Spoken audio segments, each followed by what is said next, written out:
కేంద్రభవన్లో Congress MLA Makkan Singh Raj Thakur మాట్లాడుతున్నారు. ఇప్పుడు live చూద్దాం. ఉద్యోగాలు ఇచ్చేటువంటి చరిత్రలో నిలిచిపోయే అంశం ఇవాళ బీసీ కుల గణన, ఎస్సీ వర్గీకరణ, ఈ అంశాలను ఇవాళ ప్రజల వద్దకు తీసుకుపోయే బాధ్యత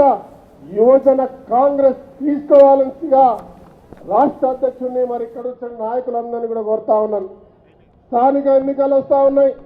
MPTC, sarpanch, ZPTC, corporator, councillor దాంట్లో భాగస్వాములు కావాలని, మాకు అవకాశాలు రావాలని ప్రయత్నం చేస్తున్న ప్రతి ఒక్క నాయకుడు లేదా ఆ ప్రాంతంలో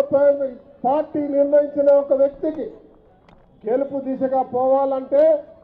ఈ రోజు నుంచే ఈ క్షణం నుంచే రేవంత్ రెడ్డి గారు పిసిసి అధ్యక్షులు పార్టీ ఇచ్చిన సందేశాన్ని తీసుకొని రేపు మీ నియోజకవర్గాల్లో, మీ యొక్క గ్రామాలలో, మీ డివిజన్లలో యువజన కమిటీలు వేసుకొని పార్టీని పటిష్టం చేస్తూ ఇలా ప్రజా సంక్షేమ ధ్యేయంగా భారతదేశంలో అన్ని రాష్ట్రాలకు ఆదర్శంగా ముందుకు పోతున్నటువంటి యొక్క ప్రజాస్వామ్య తెలంగాణను తెచ్చిన కాంగ్రెస్ పార్టీ ప్రభుత్వ పేరును,